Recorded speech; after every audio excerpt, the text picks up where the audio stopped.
Hello guys, welcome back to the channel and welcome back to elite wrestling. तो guys finally इस week का dynamite show हो चुका है खत्म, जो कि AEW के रेवोल्यूशन पे पूरी के बाद का फर्स्ट एवर डायनामाइट शो था और AEW का सीजन प्रीमियर भी। इसीलिए इस वीक के डायनामाइट शो से काफी ज्यादा एक्सपेक्टेशंस थी और गाइज सच में इस वीक के डायनामाइट शो ने एक्सपेक्टेशन से काफी बढ़कर डिलीवर किया है। और आज इस वीडियो के अंदर हम उसी के बारे में बात करने वाले हैं और हम जानेंगे कि इस वीक के डायनामाइट शो पर क्या हुआ। तो ये सब बातें जानने के लिए ये वीडियो एकदम आखिर तक जरूर देखना। और गाइज ऐसे ही AEW से रिलेटेड हर एक न्यूज, रूमर और अपडेट और AEW के हर एक शो का रिव्यू पाने के लिए हमारे चैनल को सब्सक्राइब करना मत भूलना। पर अब ज्यादा देर न लगाते हुए चलिए वीडियो शुरू करते हैं और करते इस वीक हुए डायनामाइट शो का रिव्यू और जानते हैं कि इस वीक के डायनामाइट शो पर क्या हुआ। तो गाइज इस वीक के डायनामाइट शो की शुरुआत स्वर्व स्ट्रिकलैंड ने की, जहां पर रिंग के अंदर टोनी शिवानी स्वर्व स्ट्रिकलैंड का इंटरव्यू ले रहे थे और उनसे पूछ रहे थे उनके लिए नेक्स्ट क्या है। और यहाँ पर बात करते हुए स्वर्व ने कहा कि स्वर्व को देखने में लग रहा है कि स्वर्व का हाउस उनका खुद का हाउस नहीं है, क्योंकि यहाँ पर कोई और चैंपियन है। और स्वर्व को ऐसा लग रहा है कि स्वर्व के साथ ये सब चीजें इसलिए हो रही है क्योंकि स्वर्व ने अपने पास में काफी खराब चीजें कर दी है और प्रोबेबली ये स्वर्व के लिए कर्मा है और इसीलिए स्वर्व वर्ल्ड चैंपियन नहीं बन पा रहे। लेकिन लास्ट टाइम जब स्वर्व वर्ल्ड चैंपियनशिप के लिए कम्पीट कर रहे थे तब स्वर्व ने सुना है कि लोग उनके लिए चीयर कर रहे थे, इसीलिए लोगों के लिए स्वर्व अब भी फाइट करने वाले हैं और स्वर्व वर्ल्ड चैंपियनशिप के पीछे जाने वाले हैं। जो बातें स्वर्व ने कही और स्वर्व के ऐसे कहते ही हमने देखा कि यहाँ पर समोआ जो आ गए और स्वर्व से बात करते हुए समोआ जो ने कहा कि अगर स्वर्व को लग रहा है कि वो चैंपियन है तो ऐसा नहीं है, अब भी चैंपियन समोआ जो है। और अगर स्वर्व को देखना है कि चैंपियन कैसा होता है तो स्वर्व समोआ जो की तरफ देख सकते हैं। जो बातें कहकर समोआ जो अपने आप को यहाँ पर फ्लेक्स कर रहे थे, पर इस चीज को देखकर स्वर्व गुस्सा हो गए और स्वर्व ने समोआ जो से कहा कि समोआ जो ने अब तक स्वर्व को बीट नहीं किया, उन्होंने हैंगमैन पेज को बीट किया है, तो क्यों ना वर्ल्ड चैंपियनशिप के लिए स्वर्व और समोआ जो इनके बीच में एक मैच हो जाए। पर समोआ जो कुछ कहते इससे पहले यहाँ पर अनडिस्प्यूटेड किंगडम आ गया और यहाँ पर समोआ जो स्वर्व से बात करते हुए अनडिस्प्यूटेड किंगडम ने कहा कि देखा जाए तो रिवोल्यूशन पे पर सबसे ज्यादा फायदा अनडिस्प्यूटेड किंगडम का हुआ है, क्योंकि रॉड्रिक स्ट्रॉन्ग ने इंटरनेशनल चैंपियनशिप जीत ली है और वार्डलो वर्ल्ड चैंपियनशिप के लिए नंबर 1 कंटेंडर बन चुके हैं। और अगर स्वर्व को लगता है कि लोग उन्हें प्यार करते हैं इसलिए उन्हें वर्ल्ड चैंपियन होना चाहिए, तो ऐसा नहीं है, क्योंकि यही लोग 6 महीने के अंदर स्वर्व को भूल जाएंगे। जो बातें एडम कोल ने कही और ये सुनकर यहाँ पर एडम कोल से बात करते हुए स्वर्व ने कहा कि एडम कोल को देखकर ऐसा लग रहा है कि एडम कोल फाइनली एक मैनेजर बन चुके हैं, जैसा कि उन्हें ओरिजिनली बताया गया था। और अगर एडम कोल के पास क्लाइंट्स की कमी पड़ रही है तो स्वर्व के पास ब्रिट बेकर का नंबर है। जो कहकर यहाँ पर स्वर्व ने एडम कोल पर शॉट ले लिया कि किस तरीके से WWE के अंदर WWE की थीम थी कि वो एडम कोल को एक मैनेजर बनाएंगे। पर सुनकर एडम कोल काफी गुस्सा हुए और एडम कोल ने कहा कि एडम कोल अब भी दिखा सकते हैं कि इनकी टीम स्वर्व से कितनी जबरदस्त है। और ये कहकर एडम कोल ने यहाँ पर एक टैग टीम मैच प्रपोज किया कि क्यों ना द किंगडम और स्वर्व और समोआ जो के बीच में एक टैग टीम मैच हो जाए। और स्वर्व ये मैच अभी के भी चाहते थे, पर एडम कोल ने कहा कि ये मैच नेक्स्ट वीक होगा। लेकिन तभी हमने सुना कि टोनी शिवानी को इंस्ट्रक्शंस मिले थे कि ये मैच ऑफिशियल कर दिया गया है और ये मैच अभी हो रहा है। और ये सुनकर यहाँ पर किंगडम को एक टैग टीम मैच रेसल करने के लिए रिंग के अंदर आना पड़ा, जहाँ पर मैं स्ट्रेंजली WWE के फॉर्मेट की तरह चैंपियन और उनके चैलेंजर एक टैग टीम मैच रेसल करते हुए दिखाई दिए। लेकिन इसके बाद शो पर जो चीजें हुई है वो टोटली WWE के फॉर्मेट के बाहर की थी, क्योंकि जैसे ये मैच शुरू हुआ वैसे ही समोआ जो ने इस मैच के अंदर डोमिनेट करना स्टार्ट कर दिया और समोआ जो द किंगडम पर काफी तगड़ा अटैक कर रहे थे। पर एक टाइम के लिए किंगडम के दोनों ही मेंबर्स ने समोआ जो पर मिलकर अटैक करना स्टार्ट कर दिया, जहाँ पर समोआ जो अकेले ज्यादा कुछ नहीं कर पा रहे थे। जो देखकर स्वर्व ने यहाँ पर टैग ले लिया और गाइस स्वर्व ने अकेले ही यहाँ पर किंगडम पर अटैक कर दिया और एक के बाद एक किंगडम के हर एक मेंबर को टेक डाउन कर स्वर्व ने डायरेक्टली मैट टेवन पर अपना फिनिशर लगा दिया और उन्हें पिन कर स्वर्व ने काफी आसानी से अपने टीम के लिए ये मैच जीत लिया है। जो देखकर यहाँ पर समोआ जो काफी सरप्राइज थे, क्योंकि समोआ जो को अकेले इस मैच के अंदर रेसल करने के लिए स्ट्रगल करना पड़ रहा था, पर स्वर्व ने काफी आसानी से ये मैच जीत लिया। जो मैच भी ओपनिंग के अंदर अच्छा खासा मैच रहा था, पर यही मैच खत्म होने के बाद हमने देखा कि यहाँ पर वार्डलो रिंग की तरफ आ रहे थे और यहाँ पर स्वर्व वार्डलो की तरफ देख रहे थे। पर इतने में पीछे से समोआ जो ने स्वर्व पर अपना फिनिशर कोकिना क्लंच लगा दिया और उन्हें पास आउट करवा दिया। और यहाँ पर वार्डलो की तरफ देखकर समोआ जो ने अपनी चैंपियनशिप रेस की, मानो कि वो कह रहे हैं कि समोआ जो नेक्स्ट चैलेंजर के लिए रेडी है। तो देखना पड़ेगा कि आगे इन दोनों पावर हाउस के बीच में क्या होता है, क्योंकि अब वार्डलो वर्ल्ड चैंपियनशिप के लिए नंबर 1 कंटेंडर है।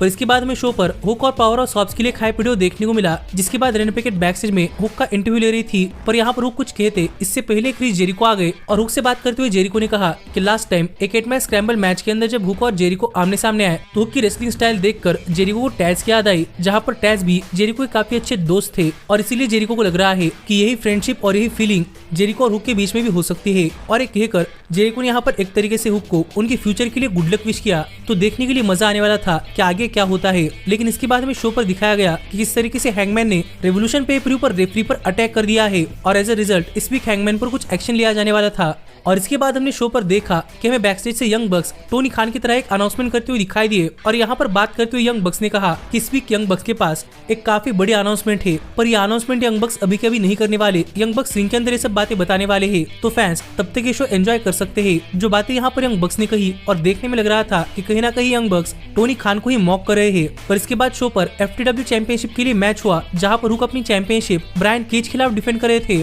और गाइस ये मैच FTW रूल्स के अंडर हो रहा था, यानी कि इस मैच के अंदर कोई डिस्क्वालिफिकेशन नहीं था, इसलिए ये मैच भी इस वीक के डायनामाइट शो पर एक काफी जबरदस्त मैच रहा है, जहां पर ब्रायन केज ने मैच की शुरुआत से इस मैच के अंदर काफी डोमिनेट किया और एक टाइम के लिए स्टील चेयर लेकर भी हुक पर अटैक करना चाहते थे, पर हुक ने फायर एक्सटिंग्विशर का इस्तेमाल कर ब्रायन केज पर अटैक कर दिया। और इसके बाद तो ट्रैश कैन से भी ब्रायन केज पर अटैक कर रहे थे, लेकिन इसी बीच ब्रायन केज भी अपना कमबैक करने के लिए गए और हुक पर अटैक करने के लिए जा रहे थे, लेकिन वो खुद ही अकेले बैरिकेड के थ्रू गए, जो इस मैच की एक शानदार मोमेंट रही। लेकिन इसके बाद हमने देखा कि ब्रायन केज रिंग के गए, जहां पर काफी सारा स्टफ रखा हुआ था और ब्रायन केज स्टील चेयर पर हुक को F5 लगाने के लिए गए, पर हुक ने इसे एक DDT के अंदर कन्वर्ट कर लिया और स्टील चेयर पर ही ब्रायन केज को DDT लगा दी। और इसके बाद ब्रायन केज पर ट्रैश कैन से अटैक कर हुक ने ब्रायन केज को स्टील बैरिकेड के थ्रू फेंक दिया, पर तब भी ब्रायन केज किक आउट कर पाए। और यहाँ पर ब्रायन केज ने हुक पर एक पावर बॉम्ब लगाकर उन पर स्टील चेयर के थ्रू एक F5 भी लगा दिया, पर फिर भी हुक ने किक आउट कर दिया, जो देखकर ब्रायन केज रिंग के अंदर थंबटैक्स लेकर आ गए और ब्रायन केज हुक को उसके थ्रू फेंकते इससे पहले ही हुक ने कैंडो स्टिक से ब्रायन केज पर अटैक कर दिया और ब्रायन केज पर थंबटैक्स के थ्रू एक एक्सप्लोडर सुपरलेक्स लगा दी, जो इस मैच की एक और काफी ब्रूटल मोमेंट रही। और हुक ने ब्रायन केज पर अपना फिनिशर रेड डम लगा दिया था, पर इसे रिवर्स करते हुए ब्रायन केज हुक को लेकर ही थंबटैक्स के थ्रू गिर गए, पर फिर भी यहाँ पर हुक ने सबमिशन नहीं छोड़ा और guys as a result Brian Cage pass out हो गए और इस तरीके से हुक ने यह मैच जीतकर अपनी FTW वर्ल्ड चैंपियनशिप रिटेन कर ली है। और गाइस सच में ये मैच देखने के बाद लग रहा है कि हुक भी AEW के अंदर काफी तगड़े सुपरस्टार बन रहे हैं। और हुक के मैच जीतते ही ब्रायन केज के दोस्त यानी कि मुगल एम्बेसी ने यहाँ पर आकर हुक पर अटैक करना स्टार्ट कर दिया, जो देखकर हुक को बचाने के लिए यहाँ पर जेरिको आ गए और जेरिको को देखकर मुगल एम्बेसी यहाँ से भाग गई। तो देखना पड़ेगा कि आगे इनके बीच में क्या होता है, क्योंकि जेरिको और हुक की स्ट्रेंज अलायंस देखने के लिए भी काफी मजा आएगा। लेकिन इसके बाद हमें एक हाइप वीडियो के अंदर दिखाया गया कि किस तरीके से टोनी खान ने कहा है कि अब टैग टीम चैंपियनशिप्स वैकेंट कर दिए जाएंगे और नए चैंपियंस क्राउन करने के लिए एक टूर्नामेंट होगा। लेकिन इसके बाद में शो पर देखा कि रेनी पैकेट बैकस्टेज में ऑरेंज कैसिडी और बेस्ट फ्रेंड्स का इंटरव्यू ले रही थी और रेनी पैकेट ने ऑरेंज कैसिडी से पूछा कि इंटरनेशनल चैंपियनशिप हारने के बाद उनके लिए नेक्स्ट क्या है, और ऑरेंज कैसिडी ने कहा कि ऑरेंज कैसिडी के पास एक बैग है जिसे कि ऑरेंज कैसिडी काफी सारे चैंपियनशिप से भरना चाहते हैं, इसलिए इंटरनेशनल चैंपियनशिप जाने के बाद ऑरेंज कैसिडी और किस चैंपियनशिप के पीछे जाएंगे।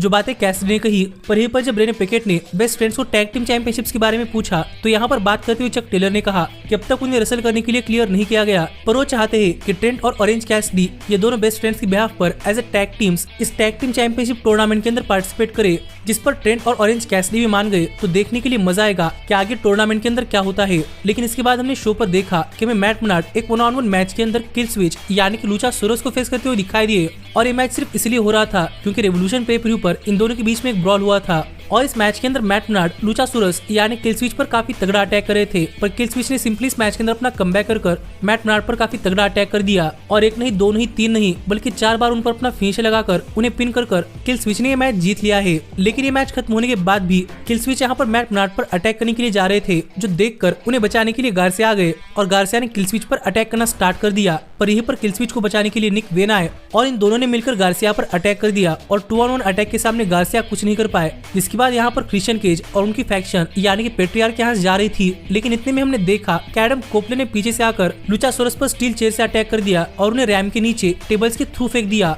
और एडम कोपले ने निक वेन पर एक चोक लगाकर उन्हें पास आउट करवा दिया। लेकिन यहाँ पर निक वेन की मदर एडम कोपलन पर एक लो ब्लो लगाने के लिए गई, लेकिन एडम कोपलन ने उसे भी रोक लिया और यहाँ पर एडम कोपलन यानी कि एज क्रिश्चियन केज के पीछे भाग रहे थे, पर क्रिश्चियन केज यहाँ पर अरीना छोड़कर एक कार के अंदर बैठकर भाग गए। पर यहीं पर कैमरा की तरफ देखकर बात करते हुए एडम कोपलन ने कहा कि एडम कोपलन को पता है कि क्रिश्चियन केज ये चीज जरूर देखेंगे और यहाँ पर एडम कोपलन क्रिश्चियन केज और उनकी राइवलरी खत्म करने के लिए उन्हें एक आई क्विट मैच के लिए चैलेंज करते हैं। जो बातें यहाँ पर एडम कोपलन ने कही, तो देखने के लिए मजा आएगा कि जब एडम कोपलन और क्रिश्चियन केज इनके बीच में आई क्विट मैच होता है तो ये मैच कितना जबरदस्त होता है। लेकिन इसके बाद हमने शो पर देखा कि रेनी पैकेट बैकस्टेज में काइल ओराइली का इंटरव्यू ले रही थी और यहीं पर अपने कमबैक पर बात करते हुए काइल ओराइली ने कहा कि काइल ओराइली को लग रहा था कि 2 साल एक्शन के बाहर रहने के बाद वो शायद कभी रेसलिंग के अंदर रिटर्न नहीं कर पाएंगे, लेकिन वो काफी ग्रेटफुल है कि वो वापस आ पाए हैं। पर यहीं पर जब रेनी पैकेट ने काइल ओराइली से पूछा कि काइल ओराइली ने अनडिस्प्यूटेड किंगडम के कान के अंदर क्या कहा था, तो यहाँ पर काइल ने कहा कि ये बात तो काइल नहीं बता सकते, लेकिन उन्हें लग रहा है कि अनडिस्प्यूटेड किंगडम काफी तगड़ी फैक्शन बन रही है, लेकिन अब तक काइल उस लेवल पर नहीं है, इसलिए डायरेक्टली अनडिस्प्यूटेड किंगडम ज्वाइन करने के बजाय काइल पहले अपने आप को बिल्ड करने की तरफ देख रहे हैं। जो बातें काइल ने कही, तो देखना पड़ेगा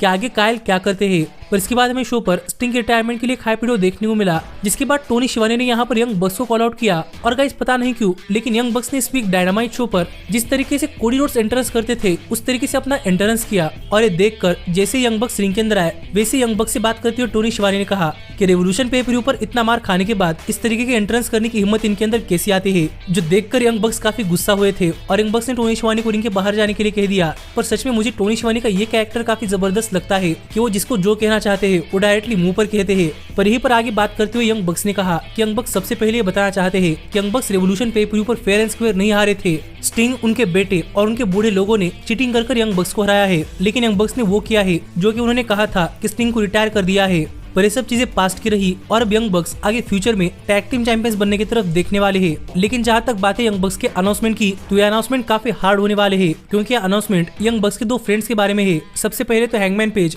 जो कि यंग बक्स के काफी अच्छे दोस्त थे, लेकिन देखा जाए तो हैंगमैन पेज ने लाइन क्रॉस कर दी है और as executive vice president Young Bucks को हैंगमैन पेज पर एक्शन लेना पड़ेगा, और इसलिए यंग बक्स ने हैंगमैन पेज को द एलीट से इंडेफिनेटली सस्पेंड कर दिया है। यानी कि अब हैंगमैन पेज काफी जल्दी द एलीट के अंदर वापस नहीं आ सकते जब तक यंग बक्स नहीं कहते। पर यहीं पर दूसरा अनाउंसमेंट करते हुए यंग बक्स ने ये कहा कि हैंगमैन पेज के साथ साथ उनके दूसरे दोस्त यानी कि केनी ओमेगा भी AEW के शोज पर नहीं आ रहे, और ओमेगा शोज पर न आने के लिए काफी घटिया रीजंस दे रहे हैं, जो देखा जाए तो बिल्कुल ही सही चीज नहीं है। और इसलिए यंग बक्स केनी ओमेगा को अपने द एलीट फैक्शन से फायर करते हैं, जो बातें यंग बक्स ने कही। पर गाइस हमें पता है कि ओमेगा को काफी सीरियस हेल्थ इश्यूज थे, इसलिए ओमेगा AEW के टेलीविजन पर नहीं आ रहे। पर यही लेम रीजंस देकर यंग बक्स ने हैंगमैन पेज और ओमेगा इन दोनों को ही द एलीट के बाहर कर दिया। पर इतने में यहाँ पर एडी किंगस्टन आ गए और यंग बक्स से बात करते हुए एडी किंगस्टन ने कहा कि एडी किंगस्टन अब भी वैसे ही कपड़े पहन कर आए हैं जैसे कि उन्होंने लास्ट वीक पहने थे, तो क्या अब भी यंग बक्स एडी को फाइन करना चाहते हैं? तो एडी फाइन लाए हैं, और ये कहकर एडी ने यहाँ पर पैसे यंग बक्स के मुंह पर फेंक दिए और एडी डायरेक्टली निक जैक्सन पर जा रहे थे। पर मैट जैक्सन ने एडी को रोक लिया और यहाँ पर एडी से बात करते हुए मैट जैक्सन कह रहे थे कि उनके भाई काफी गुस्से वाले हैं, और मानो ऐसा कहते हुए मैट जैक्सन एडी की पीठ निक की तरफ कर रहे थे जिससे कि वो एडी पर अटैक कर पाए। पर एडी भी समझदार थे और एडी ने निक जैक्सन पर अटैक करना स्टार्ट कर दिया, जो देखकर पीछे से मैट जैक्सन ने एडी पर एक लो ब्लो लगा दिया। और यहाँ पर यंग बक्स एडी किंगस्टन पर एक बीटीए ट्रिगर लगाने के लिए रेडी हो रहे थे, लेकिन इतने में हमने देखा कि यहाँ पर किसी और का नहीं बल्कि ओकाडा का थीम म्यूजिक बजा, और गाइस ओकाडा AEW कंपनी के अंदर आ गए और यहाँ पर ओकाडा एडी किंगस्टन को सेव करने के लिए आए थे, जो देखकर पूरा का पूरा क्राउड काफी खुश था। पर गाइस इतने में हमने देखा कि ओकाडा ने सरप्राइजिंगली एडी किंगस्टन पर ही अटैक कर दिया, जिससे कि ओकाडा ने AEW कंपनी ज्वाइन करते ही अपना एक हील टर्न कर लिया है, जो कि मैंने कभी एक्सपेक्ट नहीं किया था। और गाइस यहीं पर यंग बक्स ने बात करते हुए अनाउंस किया कि यंग बक्स की तीसरी अनाउंसमेंट ये है कि उनकी द एलीट के अंदर नया मेंबर जुड़ चुका है, जो कोई और नहीं बल्कि काजुचिका ओकाडा है। जो बातें यहाँ पर यंग बक्स ने कही, और गाइस ये सुनकर मैं तो काफी सरप्राइज और खुश हूँ, और मुझे भी देखना है कि अब ओकाडा ने द एलीट ज्वाइन कर लिए है तो आगे उनके साथ AEW के अंदर क्या होता है। और ये देखकर एडी किंगस्टन भी काफी गुस्सा थे, तो देखना पड़ेगा कि as a heel Okada AEW के अंदर क्या क्या करते हैं। लेकिन इसके बाद में शो पर ऑस्प्रे और कुनुस की चिकित्सा के मैच के लिए हाइप वीडियो देखने को मिला, जिसके बाद क्रिस स्टैटलैंडर एक 1-on-1 मैच के अंदर रिहो को फेस कर रही थी। और गाइस AEW के विमेंस डिवीजन की तरफ से ये मैच भी इस वीक के डायनामाइट शो पर एक काफी जबरदस्त मैच रहा है, जहां पर क्रिस स्टैटलैंडर हमेशा की तरह अपने पावर का इस्तेमाल कर रिहो पर अटैक कर रही थी, लेकिन रिहो भी अपनी एजिलिटी का इस्तेमाल कर इस मैच के अंदर बनी हुई थी, और रिहो ने भी क्रिस स्टैटलैंडर पर अच्छा खासा अटैक कर दिया। और गाइस AEW की विमेंस डिवीजन काफी इंप्रूव हो रही है, क्योंकि जरा आप ये क्लिप ही देखिए, जिससे कि आपको पता चल जाएगा कि AEW की विमेंस डिवीजन कितनी ज्यादा इंप्रूव हुई है। और ऐसे ही ये मैच एक काफी शानदार मैच चला, जहां पर हमें काफी बार क्लोज फॉल्स और काफी बढ़िया बैक एंड फोर्थ एक्शन देखने को मिला। पर जहां तक बात है इस मैच की विनर की, तो इस मैच के एंडिंग पॉइंट्स पर हमने देखा कि यहाँ पर स्टोकली हैथवे ने रिंग के अंदर एक चेन रख दी थी और उन्होंने रेफरी को डिस्ट्रैक्ट कर दिया, और स्टोकली हैथवे चाहते थे कि क्रिस स्टैटलैंडर इस चेन का इस्तेमाल करे, पर क्रिस स्टैटलैंडर ने चेन रिंग के बाहर फेंक दी। पर गाइस एज अ रिजल्ट यहाँ पर रिहो क्रिस स्टैटलैंडर पर एक रोल अप पिन कर पाए, और स्टैटलैंडर को पिन कर रिहो ने यह मैच जीत लिया है, जो देखकर स्टैटलैंडर काफी ज्यादा शॉक हो चुकी थी कि उन्होंने फिर एक बार एक मैच हार दिया है। और देखकर इस बार स्टोकली हैथवे भी नाराज थे, तो देखने में लग रहा है कि स्टोकली हैथवे की वजह से स्टैटलैंडर काफी सारे मैचेस हार रही है, तो देखना पड़ेगा कि ये स्टोरी आगे किस तरीके से कंटिन्यू होती है। पर इसके बाद हमें शो पर रेनपेकेट बैकस्टेज में टोनी स्टॉर्म का इंटरव्यू लेते हुए दिखाई दी, और यहाँ पर बात करते हुए टोनी स्टॉर्म ने कहा कि ऐसा तो होना ही था कि वो रेवोल्यूशन पे पर ऊपर अपनी चैंपियनशिप रिटेन कर ली थी, पर ये AEW के अंदर एक नया सीजन है, और नया सीजन पिछले सीजन के अवार्ड्स के बगैर अच्छी तरीके से सेलिब्रेट नहीं किया जाता। इसलिए टोनी स्टॉर्म ने यहाँ पर अनाउंस किया कि नेक्स्ट वीक टोनी स्टॉर्म अपने अवार्ड अवार्ड्स लाने वाली है, तो देखने के लिए मजा आएगा कि टोनी स्टॉर्म के अवार्ड्स किस तरीके के होते हैं। पर इसके बाद हमें रेनी पैकेट बैक स्टेज में स्टोकली हैथवे और विलो नाइटिंगेल का इंटरव्यू लेते हुए दिखाई दी और रेनी पैकेट ने स्टोकली हैथवे से पूछा कि क्रिस स्टैटलैंडर अपना मैच क्यों हार गई। और यहाँ पर बात करते हुए स्टोकली हैथवे ने कहा कि क्रिस स्टैटलैंडर ने वो नहीं किया जो कि स्टोकली हैथवे ने कहा था, इसीलिए क्रिस स्टैटलैंडर मैच हार गई है। पर अगर क्रिस स्टैटलैंडर वो करती जो कि स्टोकली हैथवे ने कहा है तो वो मैच नहीं हारती, जो बातें स्टोकली हैथवे ने कही। लेकिन यहीं पर बात करते हुए विलो नाइटिंगेल ने कहा कि नेक्स्ट वीक रिहो को चैलेंज करने वाली है और वो चाहती है कि स्टोकली हैथवे उस मैच के अंदर जरा भी इंटरफेयर ना करे और वो दिखाने वाली है कि बिना चीटिंग कर कैसे अपने मैचेस जीते जाते हैं। जो बातें विलो नाइटिंगेल ने कही तो देखना पड़ेगा कि अब नेक्स्ट वीक क्या होता है। पर इसके बाद में टोनी शिवानी डायनामाइट शो पर डार्बी एलन को बुलाते हुए दिखाई दिए और गाइस इसके बाद डार्बी एलन यहाँ पर आ गए और टोनी शिवानी ने डार्बी एलन से पूछा कि डार्बी एलन के लिए नेक्स्ट क्या होने वाला है। और यहाँ पर बात करते हुए डार्बी एलन ने कहा कि काफी दिनों बाद अकेले अपनी एंट्रेंस करते हुए डार्बी एलन को काफी बुरा लग रहा है क्योंकि स्टिंग उनके साथ नहीं है। पर AEW कंपनी ने एक होमलेस डार्बी एलन को अपने आइडल के साथ काम करने का मौका दिया है, इसके लिए डार्बी एलन काफी ग्रेटफुल है क्योंकि डार्बी एलन इससे ज्यादा कोई चीज नहीं मांगने वाले। जो कहते हुए डार्बी एलन लिटरली यहाँ पर रो रहे थे और हम देख पा रहे थे कि डार्बी कितनी इमोशनल हो रहे हैं। और यहीं पर बात करते हुए डार्बी एलन ने यह भी कहा कि फैंस कह रहे थे कि डार्बी एलन को as a tag team champion continue करना चाहिए और नए पार्टनर के साथ ये टैग टीम चैंपियनशिप डिफेंड करने चाहिए। पर डार्बी एलन सबको बताना चाहते हैं कि डार्बी स्टिंग को किससे भी रिप्लेस नहीं कर सकते, जो बातें डार्बी एलन ने कही। और चैंपियनशिप रिंग के अंदर रखकर डार्बी एलन ने कहा कि जो कोई नेक्स्ट चैंपियन बनेगा उनके लिए गुड लक। लेकिन यहीं पर बात करते हुए डार्बी ने कहा कि डार्बी काफी जल्दी AEW कंपनी में से काफी बड़ा ब्रेक लेने वाले हैं और डार्बी माउंट एवरेस्ट क्लाइम करने के लिए जाने वाले हैं